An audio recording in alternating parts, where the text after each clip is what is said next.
నమస్కారం డాక్టర్ శ్రీ అనంతకృష్ణ స్వామి గారు. నమస్కారం అండి. మనీ న్యూ ఇయర్గా మారాలి అని అంటే ఫస్ట్ క్లాసెస్ ఎక్కడ జరుగుతున్నాయో చెప్పాలి మీరు. ఓకేనండి. ఇక మళ్ళీ ఫిబ్రవరి నుంచి మన క్లాసెస్ అండి. 2024 ఫిబ్రవరి 4వ తారీఖు విజయవాడలో ఉందండి. ఓకే. అలాగే మనకి 11 ఫిబ్రవరి మళ్ళీ హైదరాబాద్లో క్లాస్ ఉంటుందండి. 25 ఫిబ్రవరి అనంతపూర్లో ఉంటుంది. అలాగే మార్చి 3వ తారీఖు బెంగళూరులో ఉంటుందండి. మార్చి 10వ తారీఖు మనకి రాజమండ్రిలో ఉంటుంది. అలాగే 31 మార్చి తిరుపతిలో ఉంటుంది.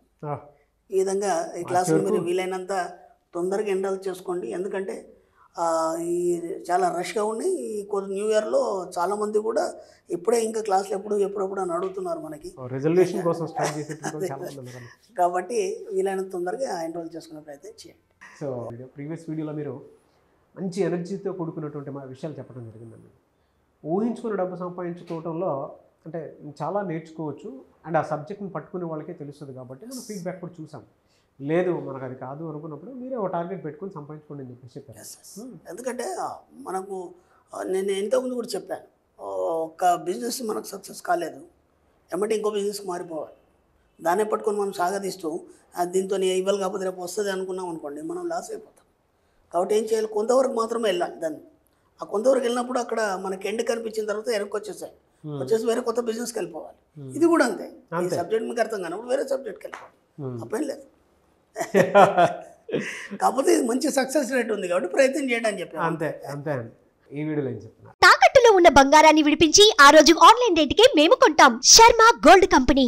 మన దగ్గరికి డబ్బు ఎందుకు రావట్లేదంటే మనం ఏం చేస్తున్నామంటే ఎప్పుడు కూడా మన గురించి మనం ఆలోచించక ఇతరుల గురించి ఆలోచిస్తున్నాం. ఎందుకంటే వాళ్ళ దగ్గర చాలా డబ్బు ఉంది, వాళ్ళు ధనవంతులు కాబట్టి వాళ్ళ దగ్గర డబ్బు వస్తుంది, వాళ్ళు ఏదైనా చేయగలరు, మనతోనేం సాధ్యం అవుతుంది. ఓకేనా. ఇవి మనం చిన్నప్పటి నుంచి కూడా వినుంటాము. లేదా మన పరిసర ప్రాంతాల్లో కూడా ఏదైనా ఒక అవసరం వచ్చింది, సపోజ్ మనమే ఒక మధ్యతరగతి వాళ్ళు ఉన్నారు, ఒక చిన్న ఫంక్షన్ చేయాలి అనగానే మనం ఏం ఆలోచిస్తామంటే ఎంత ఖర్చు అవుతుంది. అందరు కూర్చొని లెక్కలు వేసుకొని ఎంత అవుతుంది, దేనికి ఎంత అవుతుంది అన్నప్పుడు ఇది భోజనాలకు ఎంత అవుతుంది, లేదంటే ఆ ఊరికి వెళ్ళి రావడానికి ఎంత అవుతుంది. అంటే ఫంక్షన్ అన్నప్పుడు ఏముంటుంది, ఏదో ఒక మొక్కు ఉంటుంది మనకి. ఆ మొక్కు దాన్ని తీర్చుకొని వచ్చిన తర్వాత దానికి సంబంధించిన కార్యక్రమం చేయడం అట్లాంటిది ఉంటుంది. ఆ పోయి రావడానికి ఎంత అవుతుంది, భోజనాలకు ఎంత అవుతుంది, పలాను పిలవాలి, ఇక మిగతా ఖర్చులు అన్నీ లెక్కేసి టోటల్గా ఒక 50,000 1,00,000 వేస్తారు. 1,00,000 రూపాయలు ఉన్నాయా వాళ్ళ దగ్గర? లేవు.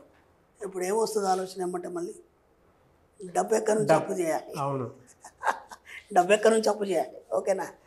అప్పు చేయాలనగానే ఇప్పుడు ఎవరు తేవాలి అప్పు? ఇంటి యజమాని తేవాలి, లేదంటే ఇంట్లో పెద్ద కొడుకులు ఉంటే వాళ్ళు ఏదో రకంగా సరదాలి.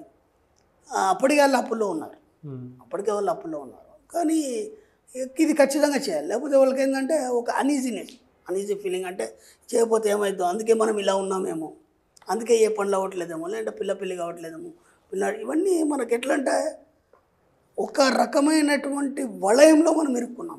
అవునండి. ఇవన్నీ మనమే సృష్టించుకున్నాం.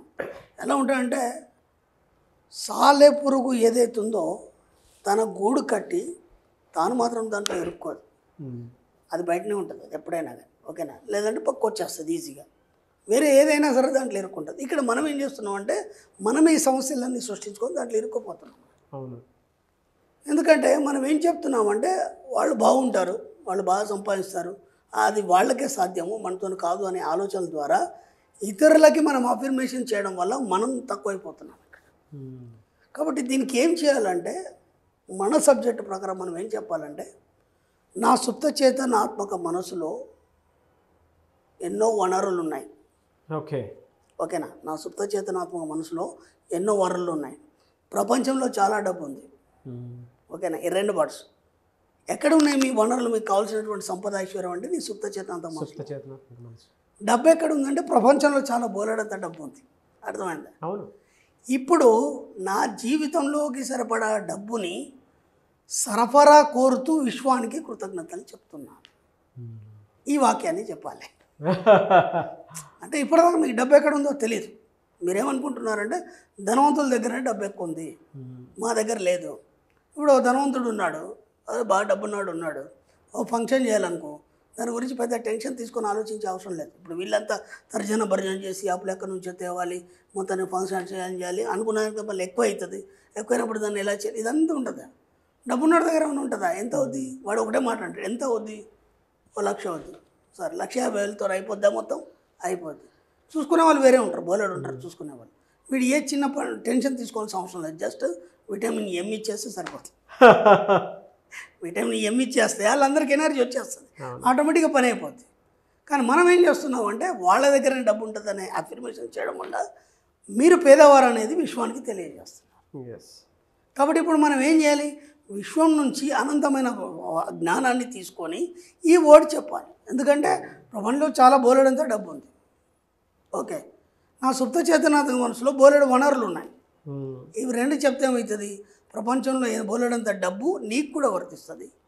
నీ సుప్త చేతనాత్మలో మనస్సులో ఉన్నటువంటి వనరులకు సరిపడా డబ్బు నిరంతరం సరఫరా అవుతుంది. ఎంత ఈజీ టెక్నిక్ ఇది, అవునా కదా? ఇప్పుడు నీ లోపల ఉన్నటువంటి ఆ వనరులకు సరిపడా డబ్బు నీకు నిరంతరం సరఫరా చేయమని విశ్వాన్ని అడగాలి. ఇప్పటిదాకా మీరు ఏమడిగారంటే ఇన్ని క్లాసులల్లో లేకపోతే ఇన్ని వీడియోలలో మనం చెప్పింది మీరేమో అవగాహన చేసుకొని ఏం చెప్పారంటే నాకు ఒక ఇల్లు కావాలి, అఫర్మేషన్ చేసుకున్నారు.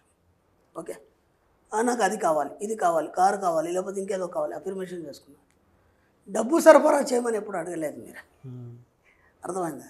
ఇప్పుడు ఈ న్యూ ఇయర్లో నేను కొత్తగా చెప్తున్నాను. అర్థమైందా? మీకు కావాల్సిన వనరులు ఏవైతున్నాయో వాటన్నిటికీ డబ్బు సరఫరా చేయమని విశ్వానికి చెప్పండి. అప్పుడు ఏమవుతుందంటే ఆ దారులన్నీ ఓపెన్ అయిపోతాయి. విశ్వం మీ ముందు ఖజానాన్ని తెరిచి పెడుతుంది. నిజం అది, నిజం అది. ఎందుకంటే ఎంతోమంది చూస్తున్నారు, ఆ అనుభవాన్ని పొందుతున్నారు. ఈరోజు ఒక ఉన్నత స్థాయికి వెళ్ళారు అంటే కారణం ఇంతే, ఇంకేం లేదు. మనం చేసే దాంట్లో, మనం చెప్పే దాంట్లో చిన్న తేడాతోని మనం ఇలాగే ఉండిపోయినాం. ఇప్పుడు ఆ విశ్వ సంపదని మీరు కోరుతూ స్వీకరించే మనస్తత్వాన్ని కలిగి ఉండండి. అంటే ఎలా ఉంటుందంటే నీకు స్వీకరించే మనస్తత్వం లేదు. ఇప్పుడు మనం చిన్న ఎగ్జాంపుల్ చెప్తానండి. మన ఇంట్లో అమ్మగారు ఏదో వంట చేసి పెట్టారు. ఓకే, మనం ఏం చేస్తాము? మీకు నచ్చితే తింటారు, నచ్చలేదు ఇది బాగాలేదమ్మని గిరాటేస్తారు. ఓకే, తర్వాత ఒక హోటల్కి వెళ్ళారు, ఒక రెస్టారెంట్కి వెళ్ళారు. మీ ఊహ ఏంటంటే దోశ ఇలా ఉండాలి, అలా ఉండాలి, మీకు ఒక ఊహ ఉంటుంది. వాడు పద్ధతిలో వేసిస్తాడు. ఏమంటే అంటారు ఇది బాగాలేదంటారు, రిజెక్ట్ చేస్తారు. ఓకేనా? ఒక డ్రెస్సింగ్ కోసం మీరు ఒక షాప్కి వెళ్ళారు. ఓకేనా? ఖచ్చితంగా మీరు డ్రెస్ కొంటామని డిసైడ్ అయ్యి వెళ్ళారు. వెళ్ళిన తర్వాత అది నచ్చలేదు మీకు. ఇప్పుడు ఎలా ఉంటుందంటే కొద్దిగా అటు ఇటుగా తేడా ఉన్నా సరే ఇది బాగాలేదని వంకలు పెట్టి ఇచ్చేస్తారు. అంటే మీరు ఇక్కడ ఇంట్లో వంక పెట్టారు, రెస్టారెంట్లో వంక పెట్టారు, అక్కడ వంక పెట్టారు. పోనీ ఎవరైనా కొన్ని గిఫ్ట్స్ తెచ్చి ఇచ్చారు, కొన్ని గిఫ్ట్స్ తెచ్చి ఇచ్చారు. మన స్పెషల్ క్లాస్లో నేను ఒక ఎగ్జాంపుల్ చెప్తా. ఒక వ్యక్తికి ఒక పెద్ద గిఫ్ట్ వచ్చింది. ఒక మంచి ఏమంటారు దాన్ని, పూల తొట్టి వచ్చింది. పూల తొట్టి పెద్దది, వాటర్ వేసి దాంట్లో పూలు పెట్టాలి. అది సరిగ్గా హాల్లో పెట్టాడు. ఓకే, హాల్కి అది అందాన్ని ఇచ్చింది. అవును, అనుకోకుండా ఇక్కడ చేయి తగిలి కాలు తగిలేదు, పగిలిపోయింది. ఓకేనా? ఇప్పుడు ఆయన కావాలని పగలగొట్టాడా, లేదంటే యాజ్ యూజువల్గా పగిలిపోయిందా? కావాలని కాదండి, కావాలని కాదు, యాజ్ యూజువల్గా అనుకోలేము, అసలు యాజ్ యూజువల్గా జరిగింది కదా. నేనేమంటానంటే అది కావాలని పగలగొట్టాడు అంటాను. ఎలా అంటే ఎవరో గిఫ్ట్ ఇచ్చారు, అందంగా ఇక్కడ పెట్టాడు.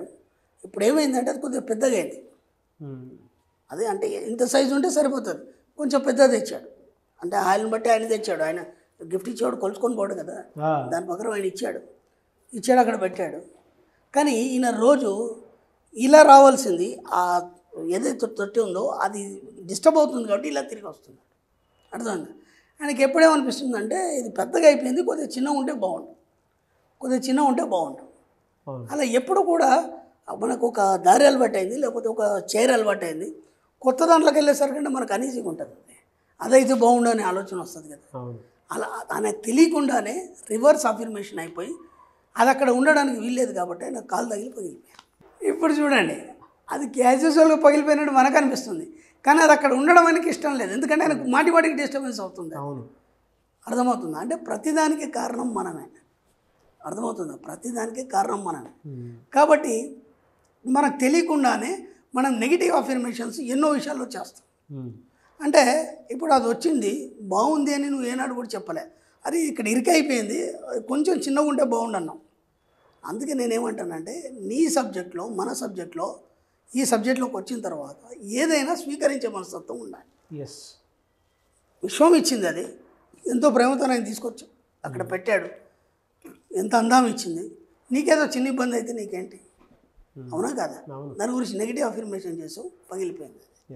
అర్థమవుతుందా? కాబట్టి ఏది వచ్చినా ముందు స్వీకరించే మనస్తత్వం కలిగి ఉంటే అప్పుడు ఏమవుతుందంటే విశ్వం బోలెడ్ గిఫ్ట్స్ నీ దగ్గరికి పంపిస్తుంది. అవును, బోలెడ్ గిఫ్ట్స్ నీ దగ్గర పంపిస్తుంది. నువ్వు ఊహించని గిఫ్ట్స్ కూడా నీ దగ్గరికి పంపిస్తుంది. అప్పుడు ఏమవుతుందంటే నీ జీవితంలో నిరంతరంగా డబ్బు, సంపద, ఐశ్వర్యం అనే ఎన్నో రకాలుగా మీ జీవితంలోకి రావడం అనేది జరుగుతుంది. కాబట్టి ఇప్పుడు ఏం చెప్తారు, ప్రపంచంలో డబ్బు బోలెడంత ఉంది, ఓకేనా?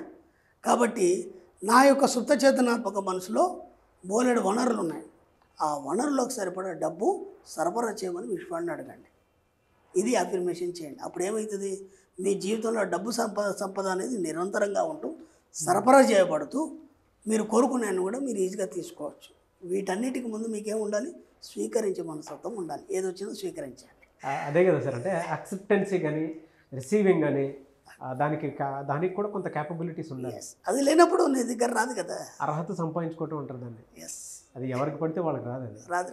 ఎంతో మనీ అట్రాక్ట్ చేసేటువంటి మైండ్ సెట్ ఉంటే తప్ప మనీ ఒకటనే కాదు, వెల్త్ అండ్ అబండెన్స్కి రిసీవ్ చేసుకునేటువంటి అర్హత ఉంటే తప్ప అది మన చేతికి అది పోదు. ఎందుకంటే మరి నేను ఇంకో మాట కూడా చెప్పాను గతంలో వీడియోలో, నేను ఎంతైనా సంపాదించగలను, ఎంతైనా ఖర్చు పెట్టగలను. ఎందుకు చెప్పాము మనం, ఎప్పుడు నీకు ఒక 10 లక్షలు అప్పు ఉంది, 10 లక్షలు ఎక్కడి నుంచి వచ్చాయి, ఓకే, సడన్గా నీకు 1 కోటి రూపాయలు వచ్చినాయి, భయం అవుతుంది, అమ్మో నేను దీన్ని హ్యాండిల్ చేయలేను అని. అప్పుడు ఏమవుతుంది, ఉన్నది కూడా రివర్స్ పోతుంది, నీ దగ్గరికి రానివ్వదు విశ్వం, నీకు ఆ భయం ఉంది. కాబట్టి ఏదైనా నేను స్వీకరించగలను, ఎంత డబ్బైనా హ్యాండిల్ చేయగలను, ఎంతైనా ఖర్చు పెట్టగలను, ఎంతైనా సంపాదించగలను, ఆటోమేటిక్గా బోలెడ్ వచ్చేస్తుంది. ఎనీవేస్ థ్యాంక్ యూ అండి. Thank you so much doctor Shri Acharya Anantakrishna Swami గారు. థ్యాంక్ యూ అండి.